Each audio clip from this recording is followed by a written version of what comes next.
Elhamdülillahi Rabbil alemin. Vessalatu vesselamu ala Resulina Muhammed ve ala alihi ve sahbihi ecmain. Euzu billahi mineşşeytanirracim. Ma yelfizu min qawlin illa ladayhi raqibun atid. Bende qanday gana bir söz söylöbösün, anın soğuğun jana günөөsүn жаза турган бул жерде эки периште бар. Рамазан сабактарын улай биз сиздер менен тек гана ашказан менен орозо кармабастан мына ошол адеп акылак, кулк мүнөз, тилибиз, колубуз, көзүбүз менен да орозо кармайлы деп өзгөчө адам баласынын эң көп балеси же болбосо инсандын көпчүлүгүн тозокко киргизе турган бале бул мына ошол тилинин айынан болот деп мына ошол тилдин орозосу Рамазан айында гыйбаттан, ушактан, адамдарга жаман сөз айтуудан оолак болобуз деп.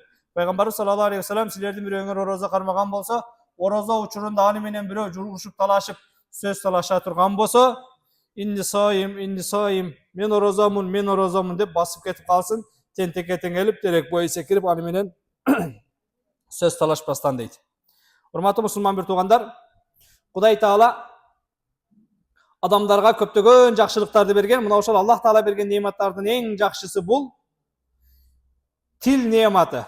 Мына ошол тил аркылуу пенде Кудай Таалага мактоо айтат, таспих айтат, намаз окуйт, каракага окшоп Кур'ан окуйт. Аллах Тааланын улуулугун мына ошол эмне тил аркылуу даңазалап ишке ашырат. Ошондуктан дагы Аллах Таала тарабынан берилген эң чоң неамат бул тил неаматы. Бирок мына ошол Аллах Таала берген тил неаматты жакшылыкка колдонгон болсок жакшы. Эгер жакшылыкка колдонбостон жаман жакка колдоно турган болсок, анын акыбети, азабы дагы жаман. Аллах Таала берген неаматтар төлкө жакшылыкка колдонулуш керек. Аллах Таала мына ошол жакшылыкка колдонгула деп берген. Бакара сүрөсүнүн 211 аятында: "Ва ма юбаддил ни'маталлахи мин ба'ди ма жа'атху фа инналлаха шадидул иқаб." Аллах Таала берген неаматтарды, Аллах Таала тарабынан берилген жакшылыктарды жаман жакка өзгөрткөн болсо, жаман жакка колдонулуп тура турган болсо, анда албетте Аллах Таала шадидул иқаб, андай пенделери үчүн катуу өзүнүн жазалары, азаптары бар дейт. Пайгамбарыбыз саллаллаху алейхи ва саллям: "Ал фитнату наиматун." Фитна жанакындай ушак айын ызычуу, тополоң, адамдан аста бөлүп жаруучу, ушак айын таркатуучу фитна наиматун. Уктап аткан нерсе лааналлаху ман айказа, Аллах Тааланын каргышына калат. Мына ошол фитнаны кимде ким ойготкон болсо. Вал фитнату ашадду минал катл. Мына ошол адамдардын арасында ызычуу чыгаруу, ушак таркатуу адам өлтүргөндөн дагы чоңураак күнөө. Пайгамбар саллаллаху алейхи ва саллям өзүнүн сахабаларына кайрылып: "Атадруна мал гыйба?" Ушак гыйбат эмне экенин билесиңерби дедилер. Факалу Аллаху ва расулуху а'лам. Аллах жана пайгамбар билет, я Расулаллах. Гыйбат деген эмне, бизге үйрөтүң. Пайгамбар саллаллаху алейхи ва саллям: "Зикрука хака бима якрах." Өзүңдүн бир тууганыңды ал жаман көргөн нерсе менен зикир кылуу деди. Шумкар устаз десеңиз, шумкар дамыла десеңиз, бул мага жагат. Кайсыдыр бир мен укканда жакпай турган мага жаман киличке коюп айткан болсоңуз, ошол гыйбат дейт. Мына ошол сенин бир тууганың, сен ал тууралуу койгон киличке, сен ал тууралуу айткан сөздү укканда, эгер жактырбастан, жийиркенип жаман көрө турган болсо, ошол нерсе гыйбат деди. Факала ражул, сахабалардын арасынан бирөөсү туруп айтты: "Я Расулаллах, арайта инкана фи ахи ма акул." Эгер чын эле мен айткан таксыр ошо мен айткандай болсочу деди. Ага жакпайт ошол сөзүм деди. Бирок ошол нерсе действительно ошондой деди. Бирөөдүн мисалы үчүн аферист деп койдук, онча пончик деп коебуз, 2.20 деп коебуз, длинный деп коебуз, короткий деп коебуз, жана башка, рыжий деп коебуз, черный деп коебуз, ар кандай кличкалар бар го. Паланча баягы узун деп, же пустанча пончик деп. Эгер мен айткан педешинде эле пончик болсочу деди. Я Расулаллах, биз бирөөдү ушинтип айтабыз, бирок ал адам действительно ошо биз айткандай, биз сыпаттагандай болсочу деди. Пайгамбарыбыз саллаллаху алейхи ва саллям: "Инкана фихи ма такул факад гытабтаху." Эгер сен айткан нерсе ошол бир тууганыңда, досуңда бар боло турган болсо, анда сен гыйбат кылдың. Ва ин лам якул фихи ма такул факад бахаттаху. Эгер сен айткан нерсе ал нерседе жок боло турган болсо, анда сен тоомат кылдың дейт. Анда сен ал нерседе жок нерсени айтып, ал адам үстүнөн тухмат кылдың дейт. Ma yelfizu min qawlin illa ladayhi raqibun atid. Каф сүрөсү 18-аят. Кайсыл гана сөздү сүйлөбөйлү, аны мына жерде жазып тура турган периштелер бар экендигин урматтуу мусулман туугандар эстен чыгарбашыбыз керек. Фала тастахину бил калима. Я ибадаллах. Аллахнын пенделери, сөз менен ойношпош керек.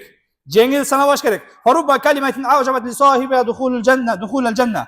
Kээ bir sözler var, al mına oşol süйлөгөн adamды oşol sözünün ayынан jannatка кирет. Wa rubba kalimatin awlajat sahibahan nar. Kээ bir sözler var, oşol sözün ayından tozakka kirip ketүү korkunучу бар. Wa iyazu billahi taala. Allah taala barыбызды mına oşol bilip bilbesen süylep koy, oşol sözün ayından tozakka kirүүдөн сактаган болсун. Hazreti Muaz radıyallahu teala anhu aytat: "Ya Resulallah, emuahazuna nahnu bima netekellem bihi?" Söylegen sözüzgen cevap veririz ya Resulallah dedi. O Allah'ın elçisi, bu kıyamatta bu söylep atkan sözlerin iştirağı var mı? Buga cezası var mı? Onu Kuday Taala'nın aslına varganda dedi. Peygamberimiz sallallahu aleyhi ve sellem Sakilatka ummuk ya Muaz. O kurup ketkir Muaz. Sakilatka ummuk ya Muaz. Bu eneň seni joktop kalsın o Muaz degeni. Arapçadan tüz kotorgonda. Eneň seni joktop ыйлап kalsın degeni. Ölüp kalgın degen söz da. Ben bu bizce oşol emne janakında o kurup ketkir degenle bir mani. O kurup ketkir Muaz. Hal yakubbun nas fin nari ala vujuhim. Adamlar cüzü menen süyrölüp tozako.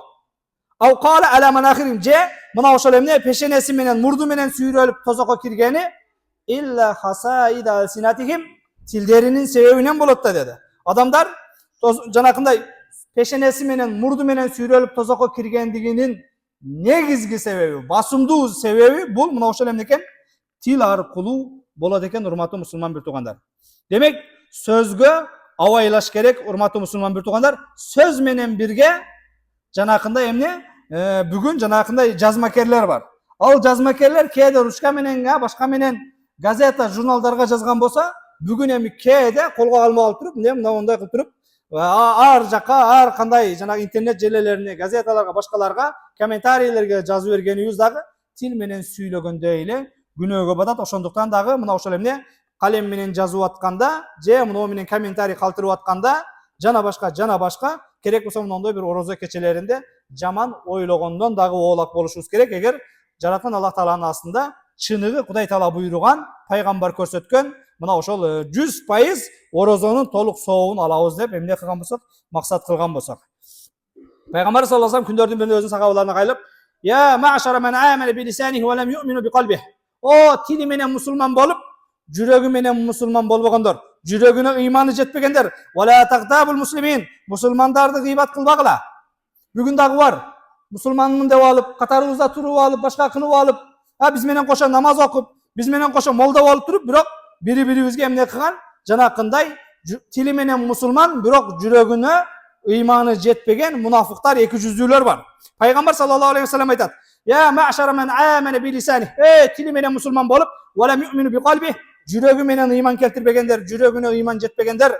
La taqtabul muslimin. Musulmandарды гыйбат кылбагыла. Wa la tattabi'u awratahum. Musulmandардын артынан аңдыбагыла, ээрчибегиле, каерден адашат, каерден жаңылат, каерден мына ушунан бир касек табам деп. Fa inna man ittaba awratal muslim tattaba Allahu awratah. Kim bir musulmandын awratын, уятын чыгарам деп, шарманда кылам деп, bir катасын табам деп, ошону эмне bir айыбын издеп аркасынан жүрө турган болсо, Allah Taala al pendenin arkasından düşet. Allah Taala pendenin avirini açam deyip izinden düşet. وَمَنْ تَتَّبَعَ اللّٰهُ اَوْرَتَهُ Alemi kimdin arkasından Allah Taala düşkön bolsa, avirini açam uşul pendemdin deyip. Allah Taala kimnin arkasından düşkön bolsa, يَفْضَحُهُ وَلَوْ فِي جَوْفِ بَيْتِهِ Al pendenin avirini açıp şermendesini çıkarat. Eğer özünün jatkan janakınday bölmösünde olsa dağı, spalniyinde bolsa dağı deydi. O жүрөгү менен мусулман болбостон, тили менен мусулман болгон жалганчы мусулмандар, мусулмандардын айыбын издебегиле. Мусулмандардын ким айыбын издеп аркасынан түшө турган болсо, Аллах Таала ал пенденин аркасынан түшөт. Аллах кимдин аркасынан түшкөн болсо, эгер ал пенде өзүнүн үйүндө, спалнийинде, конок бөлмөсүндө, жатак бөлмөсүндө, комнатасынын ичинде болсо дагы, Аллах Таала ал пенденин шермандасын чыгарат дейт. Ошондуктан бүгүн көралбастык кылып, гыйбат кылып, өзгөчө мондай бир улуу күндөрдө, улуу түндөрдө дагы тынбастан мына ошол эмне биринин артынан бири түшкөн, бирини бири гыйбаткан, бирини бири көрө албаган, биринин артынан бири издегендер бар. Ошолор ойгонуш керек, ойлонуш керек. Рамазан айында мусулман айыбын жашырбастан, мен сатара муслиман сатарахуллах дуня вал ахира. Ким бир мусулмандын айыбын жашырган болсо, Аллах Таала дүйнө акыретте анын айыбын жашырат дейт. Бүгүн кээде жашыргандын ордуна каерден жаңылат, каерден адашат деп издеп жүрүп, эптеп көрбөй калгандарга жария бияк карагыла деп туруп, срочно көр болбосо өчүп кетет деп интернетке башкага айыбын эмне кылгандар, ашкерелегендер бар. Кудай Тааладан коркуш керек. Ваттакуллах ибадаллах. Hudaydın pendeleri Allah'dan korkula. Ve raqibullaha Teala fîmâ tentikûne ve fîmâ tektubun. Жазған, сөйлеген sözüңөрde жаратқан Allah Teala'nın көрüp durgandığın esten çıgarbagıla. Subhane rabbike rabbil izzati amma yasifun ve selamun alel mursalin velhamdülillahi rabbil alamin.